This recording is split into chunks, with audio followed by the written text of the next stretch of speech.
¿Recuerdan ustedes que el pequeño Jesús se había perdido? Bueno, no tan pequeño. Iba para los 13 años.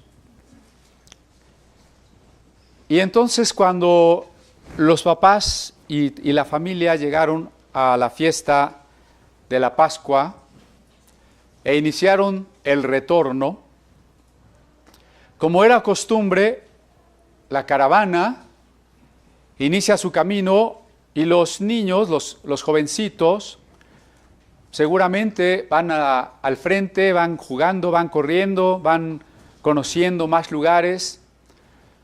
Y así transcurre el primer día de camino de regreso de Jerusalén a Nazaret del sur, Jerusalén, cruzando casi todo el país para llegar a Nazaret, donde José y María vivían con Jesús y probablemente con algunos de sus hermanos que no les acompañaron en ese viaje, porque recuerden que el primer momento en que un pequeño va al templo es a los 12 años, a su bar mitzvah. Jesús pues había celebrado ahí en el templo su bar mitzvah, y cuando comenzó a caer la noche del primer día del recorrido de regreso, los papás buscaron a Jesús entre los jóvenes para que ya pues se fuera a la tiendita de campaña para dormir. Y resulta que Jesús no estaba. Pues lo más probable, después de buscarlo con toda la familia o los familiares, los amigos, pues que los papás estaban muy preocupados. ¿A quién de ustedes se le ha perdido un niño que sea un ratito? No quieren confesar. Pero eso es algo muy angustioso, ¿no? Los papás estaban muy angustiados. E iniciaron el regreso a Jerusalén, pero como ya habían caminado un día, el regreso les tomó un día más. Y cuando llegaron a Jerusalén y lo anduvieron buscando, probablemente en el mercado, o entre las calles, o entre los otros jovencitos, pues no lo encontraron hasta el tercer día. Me gusta la frase, bueno, estoy en Lucas, a ver, mejor acompáñeme. Estoy en Lucas capítulo 2,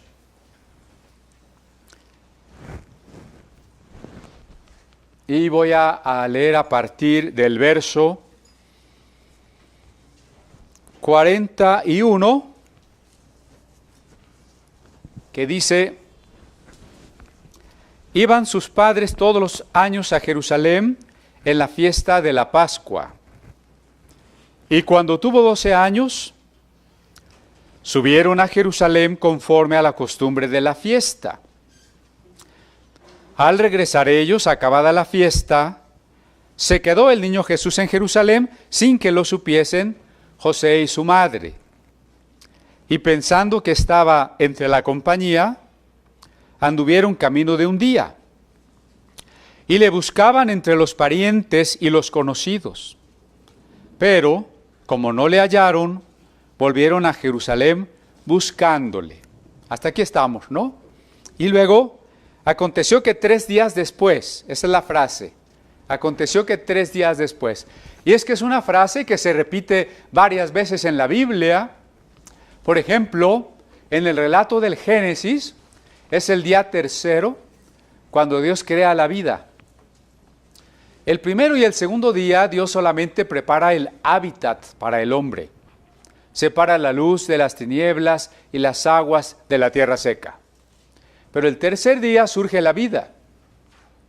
Pero también allá el profeta Oseas dice en su capítulo 6, Dios nos dará vida después de 3 días.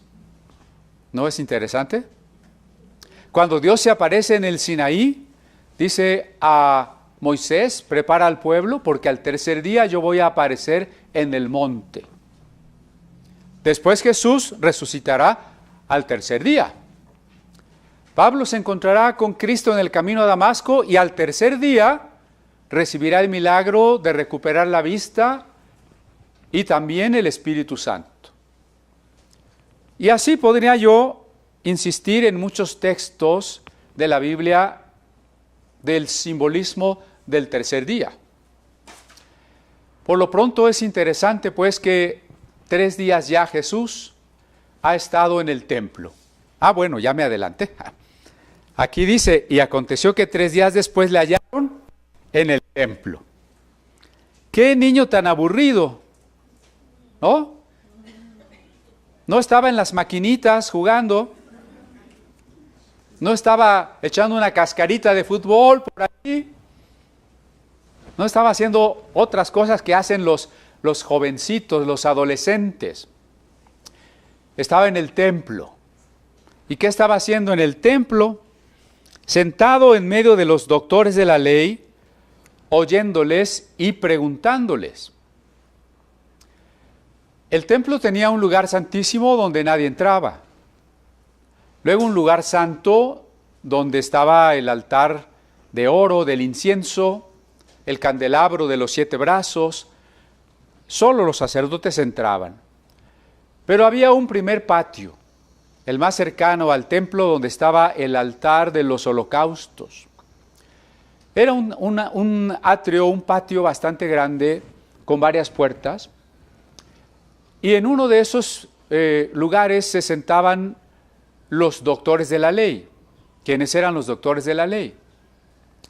Los que se dedicaban a copiar los textos bíblicos. Hoy usted tiene una Biblia en su mano de una manera más o menos sencilla y barata, porque ya se inventó la imprenta. Pero en aquel tiempo no había imprenta. Lo que había de la Biblia, que era el texto hebreo nada más, tenía que copiarse a mano. Pero para estos tiempos no lo copiaba cualquier persona. Lo copiaban los soferim, en hebreo, que quiere decir los escribas. Y ellos con cuidado eran amanuenses profesionales que no solo copiaban la escritura, sino trataban de aclarar los pasajes oscuros, de suavizar las expresiones que les parecían irreverentes, de hacer indicaciones donde una palabra terminaba, porque todo se escribía de corrido, sin espacios. Ellos trataban también de poner algunas letras indicativas de ello, pero sobre todo de enseñar, de leer al pueblo, puesto que la gente no tenía Biblias en su casa, precisamente porque al hacerse todas a mano eran muy caras y también era muy tardado. Probablemente usted tuviera que esperar 5 años si hubiese encargado una Biblia. Si usted tuviera el dinero para comprar los 24 rollos, cada uno de 12 metros de longitud, que abarcaba un texto hebreo, si usted hubiera tenido dinero para pagar las pieles de todos los borregos que se necesitaban para esos 24 rollos, usted hubiera tenido que esperar varios años para que le hicieran a mano su copia. Así que las copias más bien estaban en las sinagogas, o en este caso, en el templo, lo que para esta época intentaba ser un rollo oficial. Todavía el texto estaba en formación. Había variantes, había familias textuales, digamos. Pero este rollo del templo pretendía ser un rollo modelo del texto hebreo. Así que la gente, como no tenía en su casa la Biblia, los días de reunión iba con mucha atención a la sinagoga para escuchar la lectura de las Escrituras. Es decir, de todo el tiempo que se usaba en la reunión, la parte más importante era leer, el que estaba al frente, leer, y los demás escuchar las Escrituras. Dije en las sinagogas porque solo existía un templo, el templo de Jerusalén. Por eso ya también explicamos por qué José y María tuvieron que hacer una peregrinación desde Nazaret hasta Jerusalén, porque solo hay un templo. Y a ese templo hay que ir, cuando menos, en las grandes fiestas. Pero en los pueblos y ciudades, desde los tiempos de Esdras, es decir, unos 500 años antes de esta historia, cuando nació verdaderamente lo que podemos llamar la religión judía, Esdras el sacerdote estableció una institución nueva que se llamó la sinagoga, que era una casa, de hecho la palabra es griega, y hace referencia a una casa de estudio, donde las personas iban los sábados para escuchar la lectura de las Escrituras. No se transmitía por internet, entonces algunos se dormían cómodamente. Pero aquí les van a enfocar si se duermen. Hay que escuchar la lectura de las Escrituras. Y bueno, las personas tenían que tratar de retener lo más posible para meditar durante la semana. Porque el mandato que tenemos en varias partes de la Biblia es meditar. Usted recuerda el libro más extenso de la Biblia, que es un libro de cantos y poemas. ¿De qué manera tan bella comienza?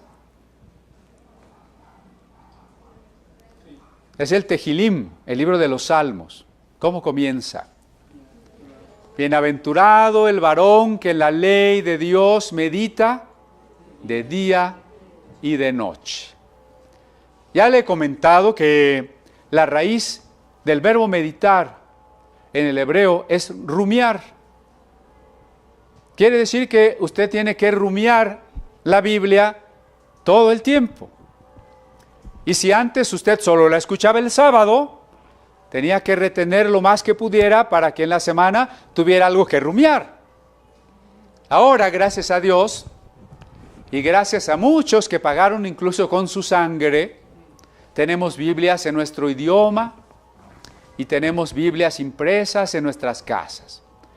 Así que usted puede en su casa leer, o hasta en su celular, ¿verdad? Puede leer, pero lo importante es que pueda usted rumiar, masticar, asimilar, digerir, nutrirse de esa palabra. Bueno, en las sinagogas, entre semana, los pequeñitos iban a la escuela. Eso quiere decir que Jesús asistió a la escuela en la sinagoga de Nazaret durante toda su niñez. Tal vez no pudo decir como Pablo, porque Pablo, que era un contemporáneo de Jesús, pero Pablo era un riquillo, y él podía estudiar en Jerusalén, y tuvo como maestro a uno de los líderes del Sanedrín, el maestro Gamaliel I. Jesús no. Jesús estudió allá en el pueblito rascuache de Nazaret y en la sinagoga de allí, con quién sabe con quién. Pero allí Jesús aprendió a leer y a escribir, rudimentos de aritmética y sobre todo la Sagrada Escritura. Así que cuando fueron al templo, Jesús quedó encantado con que allí estaban los rabinos sentados a lo largo del día y platicaban con la gente y leían las Escrituras y las explicaban. Y entonces los papás, de manera pues digamos rutinaria, una vez que terminó la fiesta, dijeron pues vámonos de regreso. Confiados en que los jovencitos ya se habían adelantado, iniciaron del camino. Pero no es que Jesús fuera un niño desobediente. Pueden sobarse aquí varios. No es que fuera un niño desobediente, que no quiso avisarle a sus papás. Lo que pasa es que para él fue tan natural, tan lógico, que su tarea era entender la palabra de Dios, que se quedó allí platicando y le pareció que para sus papás también era absolutamente natural. Nunca se imaginó que sus papás no sabían dónde estaba. ¿No es un problema que a veces los papás no entendemos a los hijos, ¿no? Bueno, aquí varios hijos ya protestaron, ¿sí? A veces no entendemos a los hijos, no sabemos sus preocupaciones y a veces los papás son los primeros sorprendidos, voy a decir algo muy fuerte, cuando encuentran un hijo suicidado, ¿no? Porque no los conocemos. Pero vuelvo al punto. Jesús encontró a los rabinos y se quedó allí. Y el tiempo se le hizo corto porque pasaron 3 días y él estaba allí. Tal vez en la noche se dormía por ahí en un rincón o lo invitaron a dormir en alguna parte, pero empezando el día otra vez, vámonos a estudiar las Escrituras. Es decir que el pequeño Jesús tenía una hambre de conocer las Escrituras, más o menos como usted, ¿verdad? Usted, ¿qué día y noche quiere estudiar las Sagradas Escrituras? Usted que viene a clases y se le hacen chiquitas, y que se lleva su tarea y la hace con todo su corazón y hasta pide más lecturas, ¿verdad? Así, más o menos. Bueno, Jesús es limitado a lo humano. Hay que reconocer esto, hay que seguir subrayando esto. El Jesús que ha nacido de María está limitado a la condición humana. Así que el niño que va creciendo como todos los niños. Por eso comentamos que tuvo que aprender a hablar, a comer, a caminar. Que se cayó, se raspó, lloró, se ensució, etcétera, ¿no? Por tanto, es también un niño que, como todos los niños, tuvo que aprender a leer, tuvo que aprender a escribir, y que muchas veces se puede haber equivocado en sus tareas. Usted no va a decir, no, como Jesús era divino, nunca tuvo ni una falta de ortografía. No, era un niño como todos los niños. Pero lo que hay que destacar aquí es precisamente que siendo de condición humana, que habiendo tomado una carne, una naturaleza como la nuestra, haya amado la palabra de Dios así como la amó. Porque si usted dice, bueno, Jesús sí, Jesús es un niño prodigio porque es divino, usted está equivocado y además usted está haciéndose de lado de su responsabilidad. Como yo no soy divino, pues yo me ocupo de las cosas más terrenas, más pedestres, ¿no? Yo la tele, la internet y el chat, ¿verdad? No las Escrituras. Pero si Jesús es humano, es un modelo para nosotros. Y nosotros debemos tener un hambre intensa, insaciable, profunda de las Escrituras. ¿Cómo es posible que tengamos la Biblia en el librero toda la semana y solo el domingo la sacamos a pasear para ir a la iglesia y regresando la volvemos a poner en su lugar? ¿No? Yo recuerdo de alguien que no encontraba un papel toda la semana y hasta el domingo que fue por su Biblia lo encontró. Bueno, eso me lo contaron en la escuela dominical hace, no les digo cuántos años, como la de la edad del niño Jesús. Y hubo gentes, como dije hace un momento, que pagaron con su vida, que fueron perseguidos, torturados o incluso quemados por llevar Biblias a algún lugar, por traducir la Biblia, por imprimir la Biblia. Y nosotros la tenemos. Nadie nos va a torturar, nadie nos va a quemar, pero no la leemos. Decía Jesús, bienaventurados los que tienen hambre y sed. Si usted no tiene hambre y sed de la Biblia, pues no va a tener esa bendición, esa bienaventuranza de la que habla Jesús. Si no tiene hambre y sed, pues no. Necesita enamorarse de la Biblia. Y no lo digo como como presionando, así como un mandato pesado, ritualista, es que tiene que leer su Biblia. Y usted así con toda la flojera del mundo, ¡ay, tengo que leer la Biblia! Véala como una carta de amor y como una hambre interior, espiritual, que le motive, que le haga desear, entender. Mire, por ejemplo, hay quien me ha preguntado, ¿Jesús desde que nació sabía quién era? Es decir, el niño Jesús sabía que él era hijo de Dios, que venía del cielo y todo. Como les digo, a veces en son de broma, pero es una verdad.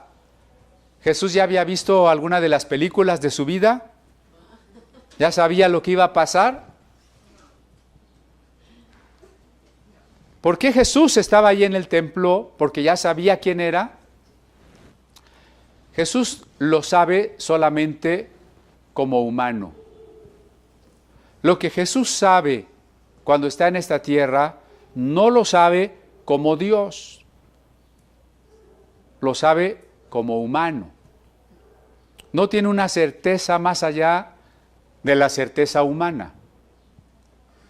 Es decir, Jesús no cierra los ojos de ver el cielo y dice, sí, vengo de allá. Y yo soy el Hijo de Dios. No.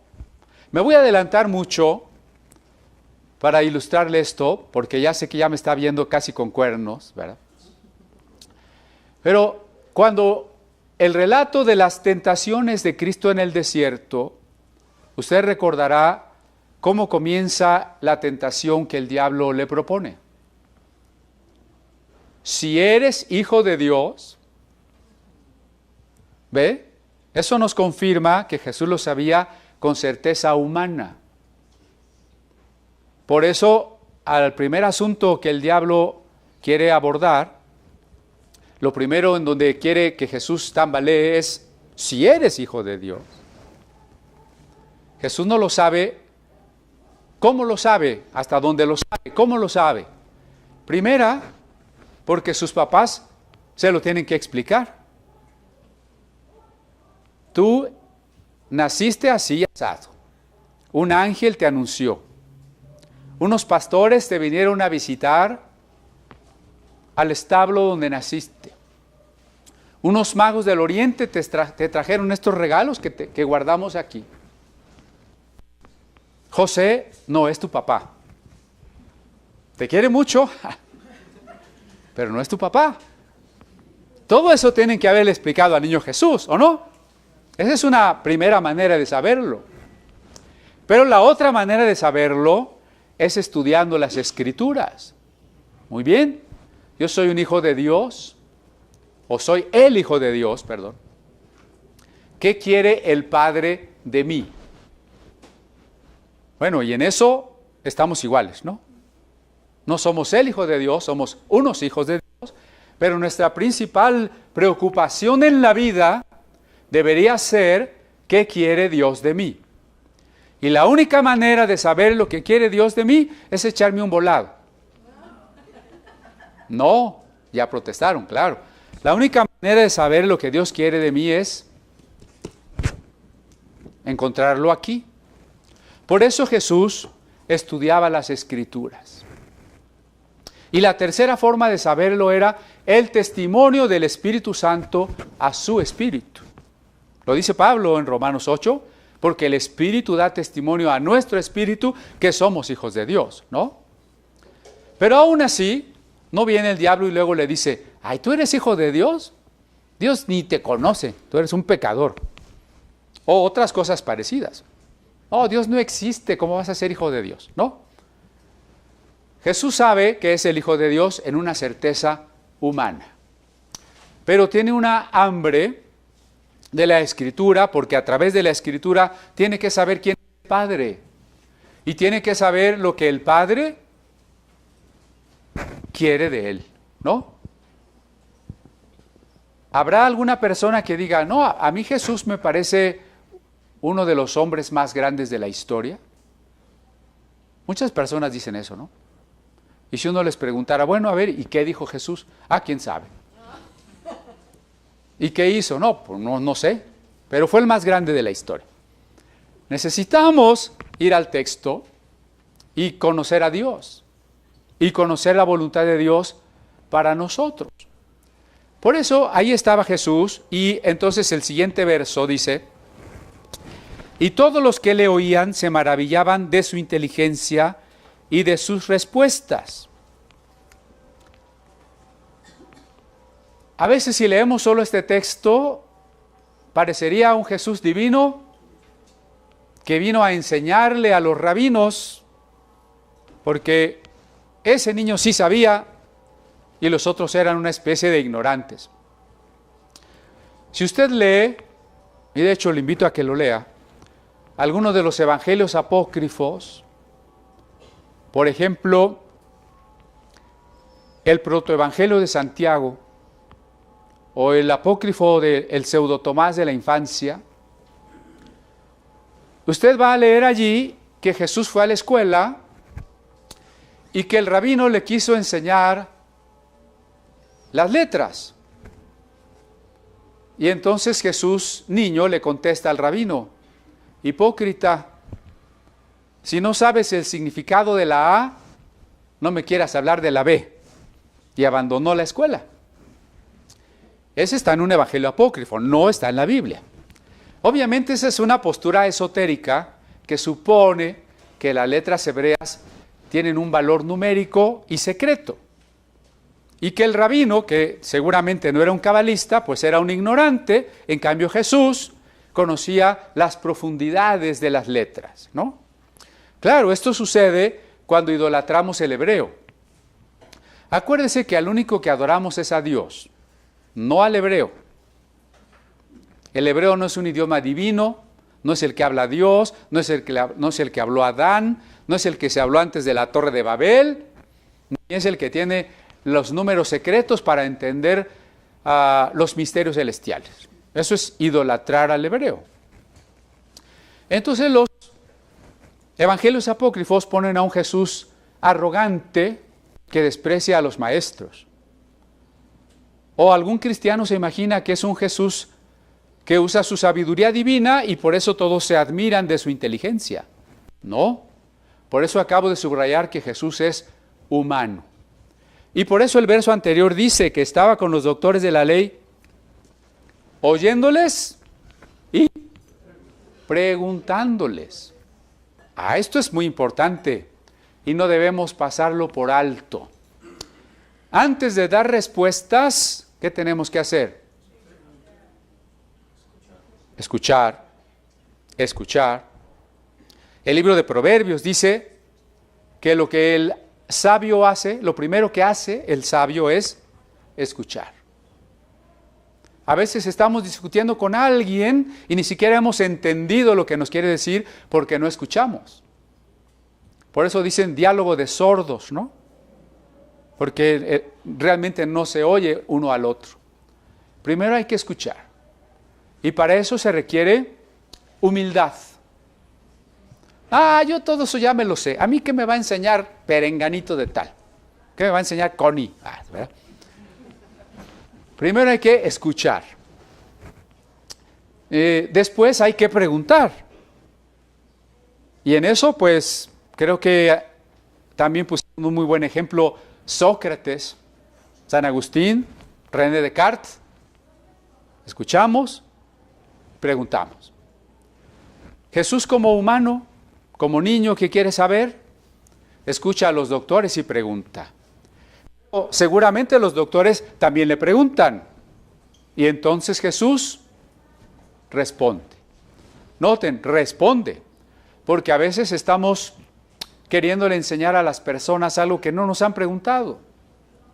Y eso es a veces hasta molesto, ¿no? Que alguien apenas lo estamos saludando, apenas nos lo presentaron y ya nos quiere dar una cátedra. Y ya nos está presumiendo. Es que yo he ido, yo viajé, yo no sé qué, yo tengo tal título. Quien empieza por allí nos está diciendo, estoy inseguro de mí mismo. Eso es lo único que nos está diciendo. Pero si hay preguntas, entonces hay respuestas, ¿no? Y esto aún en términos trascendentes. Fíjese que el perdón de Dios ya está dado desde que Cristo murió. El perdón de Dios es la respuesta para el ser humano. ¿Sabe qué falta? La pregunta. Cuando usted anhela el perdón y lo pide, encuentra la respuesta. Si no hay preguntas, no hay respuestas. Por eso yo aquí en las clases siempre les digo a los alumnos, el que pregunta tiene 10, gracias. El que no pregunta tiene 0. Es terrible, después de una plática, de una conferencia, dudas, nadie tiene. Como yo sí tengo muchas, entonces mejor les voy a preguntar, ¿no? Debemos estar llenos de interrogantes. Las preguntas no son incredulidad necesariamente. No es lo mismo tener dudas porque no entiendo que haber decidido no creer. Entonces la incredulidad es una cosa, las dudas son otra cosa, son un paso en el proceso de aprendizaje. Por eso Jesús tenía preguntas. Y cuando le preguntaron, respondió. Y cuando respondió, se admiraron de su inteligencia. El sentido bíblico de la palabra inteligencia no es solo la acepción operativa que le damos hoy de capacidad de resolver problemas, sino inteligencia en el contexto antiguo es todo el conocimiento. Ciencia, sabiduría, inteligencia es un concepto holístico que abarca todo. Se admiraron de Jesús. Ahora bien, hasta aquí estamos acostumbrados a ver en Jesús esa maravilla de niño. Pero sabe que para que ese niño pudiese ser lo que era, tenemos que considerar el papel de los papás, ¿o no? Cosa que casi nunca pensamos. ¿Quién le enseñó a Jesús las Escrituras primeramente? Sus papás, ¿no? Entre los judíos de Oriente, a los pequeñitos cuando se les enseña la Escritura, se les enseña dándoles miel, para que asocien las palabras del Salmo que dice, más dulces son a mi paladar tus palabras que la miel a mi boca. Los papás son los primeros responsables de lo que el hijo es. No, eso sí está duro. Para bien y para mal. Claro, no ignoro que los hijos llegan a una cierta edad de decisiones propias, donde los papás no se pueden culpar de lo que el hijo decida. Pero aclarado eso, la primera infancia es determinante. Infancia es destino, dice el dicho. De tal manera que lo que hacemos, lo que enseñamos a los hijos, determina lo que los hijos son. Por eso el mandato dice, honra a tu padre y a tu madre. ¿Qué quiere decir honra? Quiere decir darles honor. Dar honor. Brindar honor. Hay proverbios que dicen, el hijo necio es vergüenza de su padre y es tristeza de su madre. Pero el hijo sabio es alegría del padre, ¿no? Así que tendríamos que considerar que José y María sacrificaron su vida por sus hijos, por Jesús y los hermanos de Jesús. Porque usted sabe, bueno, si usted es papá, usted sabe lo que significa llevar el pan a la casa. ¿Lo sabe o no lo sabe? Usted sabe lo que significa que el niño chille a las 3 de la mañana, ¿no? Y que no te deje dormir toda la noche, ¿no? Miriam, por allá de andar. Aquí está.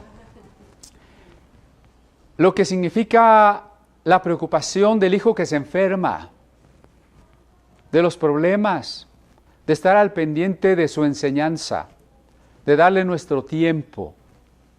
Y es que a veces no comprendemos una cosa. Bueno, yo, lo que sea de malo y de bueno, por supuesto que también se lo debo a mis padres, ¿no? Que me enseñaron, pues desde muy pequeño a leer, porque aunque yo no sabía leer, pues me leían. Entonces, pues allí empecé a familiarizarme con los libros. Y entonces, a veces olvidamos una cosa, que desde el momento que el espermatozoide entra en el útero, uno, el hombre o la mujer, ya no es su dueño. A partir de ese momento, uno se debe a los hijos. Y digo en el útero más que en el óvulo, porque van a decir, es el óvulo, sí. Pero lo que pasa es que muchos espermatozoides entran en el útero pensando que no va a pasar nada. Ah, y sí pasó, y entonces pues mejor lo matamos. Y luchamos porque no sufran los pollos, porque no se maten las vacas, y nos volvemos veganos, pero abortistas, ¿no? Porque no distinguimos la dignidad ontológica de las especies. Y pensamos falacias. Es que la mujer es dueña de su cuerpo, tiene derecho sobre su cuerpo. Esa es una falacia, porque los derechos no se inventan. Los derechos tienen que probarse como racionalmente universales y válidos de manera permanente. Y segunda cuestión, porque no es su cuerpo, porque dentro de su cuerpo hay otro cuerpo. Ningún cuerpo tiene 4 ojos y 2 narices y 4 manos y 4 pies, ¿verdad? Entonces, es falsa esa afirmación. Desde el momento en que un óvulo es fecundado, ya no somos nuestros. Pertenecemos a los hijos. Por eso es que la sexualidad no se tiene que manejar de una manera tan superficial, como si no implicara nada, como si no pasara nada, como si fuera más simple que comerse unas enchiladas. Creo que es más grave comerse las enchiladas, ¿no? Hay implicaciones porque la unión sexual convierte a 2 personas en una sola y puede producir una vida más. Siendo así de trascendente, tenemos que decidir en la conciencia de esa trascendencia. Pero entonces José y María, ¿qué clase de padres habrán sido para el Hijo de Dios? Fíjense, no estoy diciendo que ahorita vamos a orarle a José, a San José y a Santa María. No, ellos ya se murieron, ellos están en el paraíso, y si usted les pide algo, pues ellos no se enteran. ¿Sí? Pero hay que reconocer el modelo de padres que fueron en esta tierra, por algo Dios los escogió a ellos. Hay que reconocer el esfuerzo de ellos. Es que a veces solo queremos reconocer a Dios y no al hombre. Me voy a detener allí, yo no sé cuándo voy a acabar Lucas, pero mire, hay quien dice, todo para la gloria de Dios. Esa frase mal usada es triste. ¿Qué quiero decir con mal usada? Cuando digo esa frase diciendo, tú no importas, importa Dios, entonces ya no entendí lo que significa la gloria de Dios. ¿Sí? Voy a cantar un canto, pero es para la gloria de Dios. Ustedes no me importan. ¿Cómo? Es que el Evangelio de Lucas está inspirado por el Espíritu Santo. Entonces importa el Espíritu Santo, pero Lucas, 0 a la izquierda. No. Hay que reconocer el talento literario de Lucas. Hay que reconocer su trabajo de investigación. Hay que reconocer su esfuerzo en andar con Pablo de una ciudad a otra, sufriendo carencias y persecuciones. Cuando Pablo está en la cárcel al final de su vida, dice, todos me han abandonado, solo Lucas está conmigo. Hay que reconocer a Lucas, ¿no? También cuando hablamos de este niño Jesús, qué prodigio de niño. José y María, no, pues ellos qué. José y María tuvieron un papel, tuvieron una tarea, por eso estoy subrayando que honremos a los padres, que reconozcamos que lo que somos es gracias a nuestros padres. A veces eso no se entiende hasta que somos padres, ¿no? La preocupación de los padres no la entendemos hasta que somos padres. Por eso haga usted, joven, cuando menos un ejercicio de imaginación. Esto que yo estoy haciendo, esto en lo que estoy desobedeciendo, me gustaría que cuando tenga una hija, ella lo haga. Y usted va a decir, pues no. Entonces, pues obedezca, ¿no? Se vale sobar. José y María entonces pusieron su vida para que Jesús fuera lo que fue. Porque tenemos que darle tiempo a los hijos. A veces pensamos, no, pues claro que lo quiero, es mi hijo. Pero todo el tiempo lo dedicamos al trabajo y si no estamos en el trabajo, estamos en el teléfono y si no estamos en la computadora, pero no con los hijos. Pero ¿usted cree que Jesús hubiera aprendido lo que aprendió si José y si María no se sientan con él? Ahora déjeme decirle que en la cultura mexicana parece que quien se debe ocupar de los hijos es la mamá, ¿no? Desde la idea de que, bueno, el papá se va a trabajar y la mamá es la encargada de educar a los hijos. Hasta la idea de que las clases del domingo para los niños la dan las mujeres.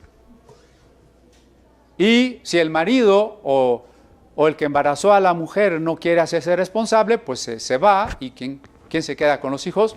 La mujer, ¿no? Pero en este contexto, quien llevaba la primera responsabilidad era el hombre.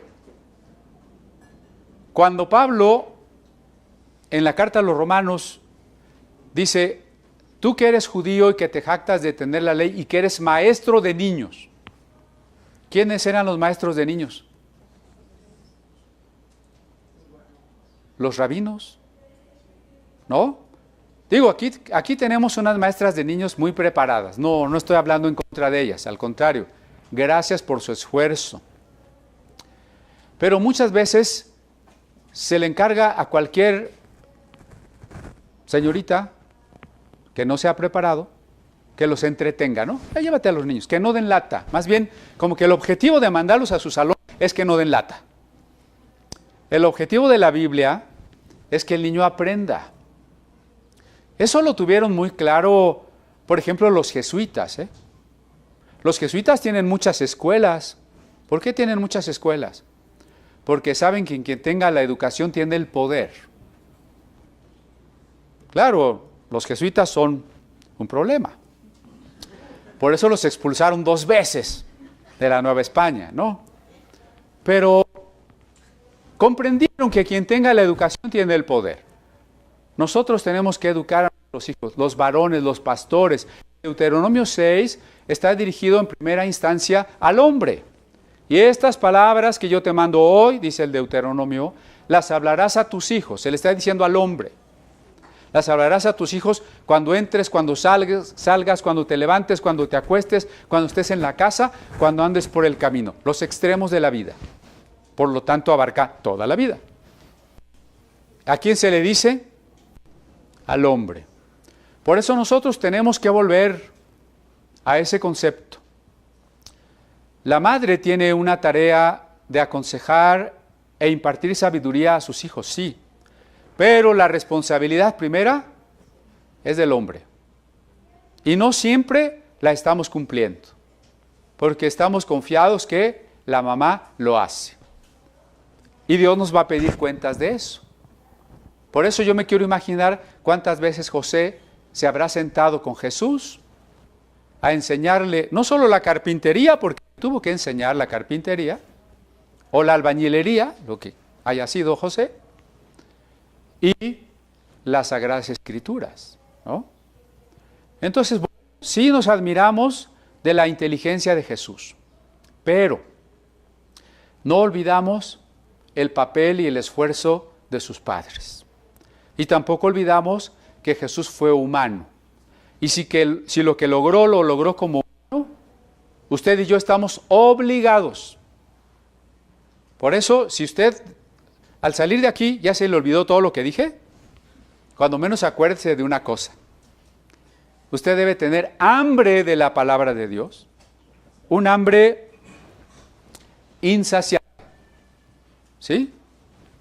Bien, continuemos. Cuando le vieron, se sorprendieron. O sea que donde menos pensaban que iba a estar, lo encontraron. Y aquí hago un llamado, pues, a nuestros jóvenes. Yo creo que es triste ver las nuevas generaciones más, ¿qué diríamos?, imbuidas de ignorancia. Parece que todo lo que quieren es divertirse. Lo que esté de moda, lo que sea divertido, lo que sea agradable. Y hay una inversión de valores entonces. Lo que antes era bueno, ahora es malo. Y lo que antes era malo, ahora es preferencia. Y no hay que discriminar. Todo esto es un engaño en el que están creciendo nuestros jóvenes. Es verdaderamente triste andar por la calle y ver que los adolescentes son los más afectados de las ideologías. Y conste que ideología es una falsedad, ¿no? Es una manera equivocada de concebir la realidad. Los jóvenes que no aprenden nada en la escuela, porque cada vez la escuela está peor, con todo y el sistema y la reforma, disque reforma educativa. La escuela está peor, ¿o no? Y en su casa, pues tampoco aprenden. Una de las razones por qué más jóvenes están en las drogas es porque sus papás no están con ellos. Porque niñas de secundaria están embarazadas, es que sus papás no están con ellos. No aprenden nada en la escuela, no aprenden nada en la casa. ¿Quién es la maestra de los jóvenes? La televisión.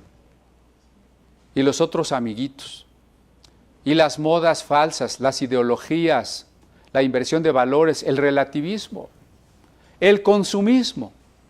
El consumismo que los ha convencido de que el placer inmediato es lo único que tenemos que buscar.